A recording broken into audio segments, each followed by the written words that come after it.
ওম নমো শিবায়। আজকের মহাবাক্যের তারিখ 7ই মার্চ 1967, দ্বিতীয় পর্ব। বাবা এনার মধ্যে প্রবেশ করেন, আসা যাওয়া করেন, মালিক তাই না, যার মধ্যে চান আসতে পারেন। বাবা বুঝিয়েছেন যে কারো কল্যাণ করার জন্য আমি আসি তো পতিত তনেই তাই না। এনার মধ্যে তো তবুও জ্ঞান রয়েছে। কেউ তো একদমই ইডিয়েট। এনার মধ্যে প্রবেশ করি কারো কল্যাণ করতে। শুধুমাত্র ব্রাহ্মণ হতে হবে। অনেকের কল্যাণ করি, কিন্তু মায়াও কম নয়। আমার পরিবর্তে মায়াও কারো কারো মধ্যে প্রবেশ করে নেয়। তারপর বলে আমি হলাম শিব, আমি অমুক। মায়াও অনেক ডেভিল হয়। বুদ্ধিমান বাচ্চারা খুব ভালোভাবে বুঝে যাবে যে এ কে প্রবেশ করেছে। শরীর তো এনারই নির্ধারিত তাই না। তাহলে দ্বিতীয় কারো আমরা কেন শুনব? যদি শোনো তাও বাবার কাছে জিজ্ঞাসা করো যে এনার এই কথা কি রাইট নাকি রং। বাবা ঝট করে বুঝিয়ে দেবেন। কোনো কোনো ব্রাহ্মণী তো এইসব কথাকে বুঝতে পারে না যে এ কি, এ কে। কারো কারো মধ্যে তো এমন প্রবেশ হয় যে থাপ্পড় মেরে দেয়, গালি দিতেও শুরু করে। এখন বাবা থোড়াই গালি দেবেন?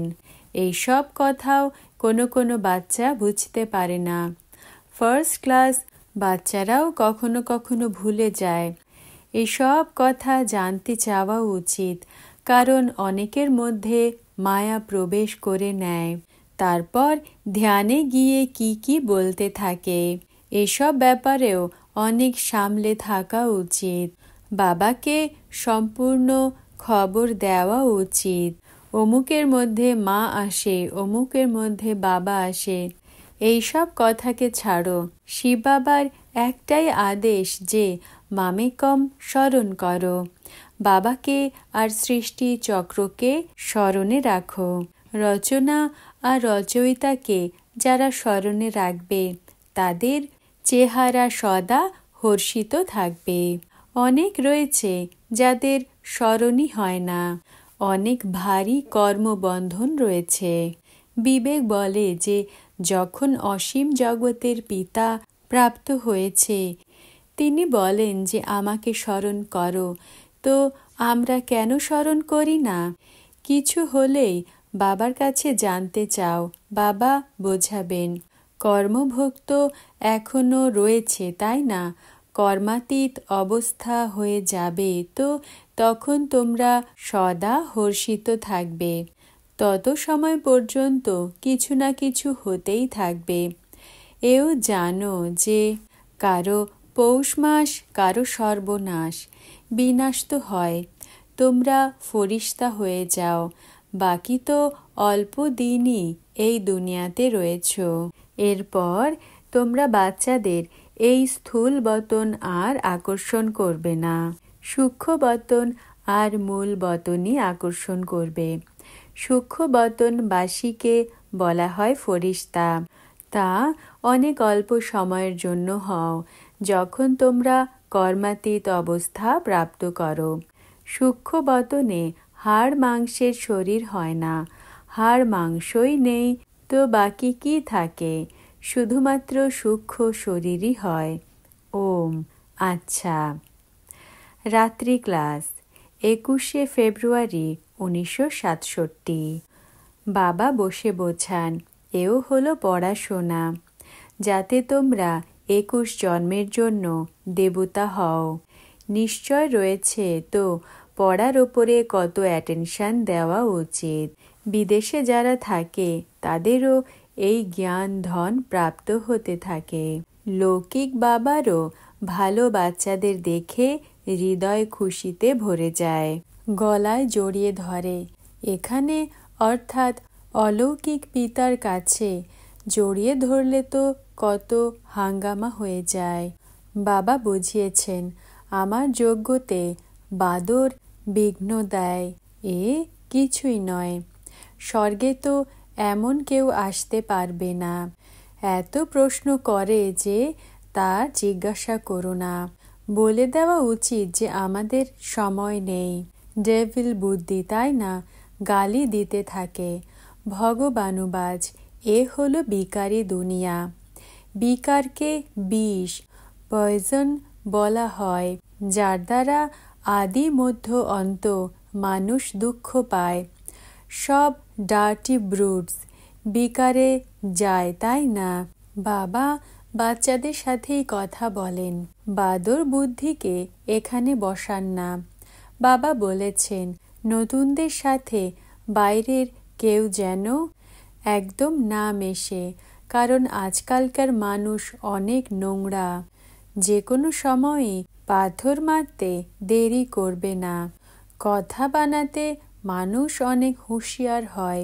সবথেকে হুঁশিয়ার কথা কে বানিয়েছে? ব্যাস। মানুষ বলে ব্যাস ভগবান বানিয়েছে, লিখেছে। বাবা বলেন, আমি তো এ কথা বলিনি যে আমি হলাম সর্বব্যাপী। কত মিথ্যা শাস্ত্র বানিয়েছে। বাবা 100% অবুঝকে কত বুঝতার বানান। কৃষ্ণকে গ্রামের ছেলে আর শ্যাম কেন বলে? এ কেউ বুঝতে পারে না। এখন তোমরা বুঝতে পারো। কৃষ্ণই উঁচুর থেকে উঁচু, আবার নিচুর থেকে নিচু হয়। এ গ্রামের ছেলে ঠিকই ছিল। সপ্তাহে 4 আনা উপার্জন করলে তো অনেক খুশি হয়ে যেত। সেখানে থোড়াই কোনো খরচ ছিল। এখন তোমরা বাচ্চারা বুঝে গেছো। তোমরা কি থেকে কি হয়ে গেছো। ওয়ার্থ নট এ পেনির থেকে ওয়ার্থ পাউন্ড হয়ে যাও। আমাকেই সকলে বলে হে পতিত পাবন, হে লিবারেটর, দুঃখ হর্তা, সুখকর্তা। বাবা এসেছেন 21 জন্মের জন্য, সুখ দেবার জন্য। এ তো হলোই আসুরি দুনিয়া। তোমরা হলে ঈশ্বরীয় সম্প্রদায়। বাবাকে চেনা খুবই মুশকিল। চিনতে পারলে তো ধরেই বসে পড়বে। পরমাত্মার অনেক মহিমা করতে করতে আবার একদমই নিন্দা করে দেয়। বাদর সম্প্রদায়, তাই না? তোমরাও বুঝতে পারো যে আমরাও এমনই ছিলাম। কারো ভাগ্যে না থাকলে তো বাবা কি করতে পারেন? শ্রীমতে চলে না তো বলা হবে ড্রামা। ওম ওম নমঃ শিবায়। আজকের বরদান, সফলতা মূর্ত ভব। তোমরা বাচ্চারা কি নিজেদেরকে সদা সফলতা মূর্ত অনুভব করো? দুটো বিশেষ গুণ বলো, যার আধারে সফলতা মূর্ত সহজ হয়ে যাবে। যতটা লাভফুল হও ততটাই আবার লফুলও হতে হবে। যতক্ষণ লাভ আর ল এই দুই এক সমান না হবে ততক্ষণ কেউই কার্যে সদা সফলতা মূর্ত হতে পারবে না। যে নিজের প্রতি লাভফুল আর লফুল হয়, সেই অন্যের প্রতিও লাভফুল আর লফুল হতে পারে। যখন লাভ আর ল এক সমান হবে তখন সফলতা মূর্তের সাথে সাথে সম্পূর্ণ মূর্ত হয়ে যাবে। ওম নমঃ শিবায়।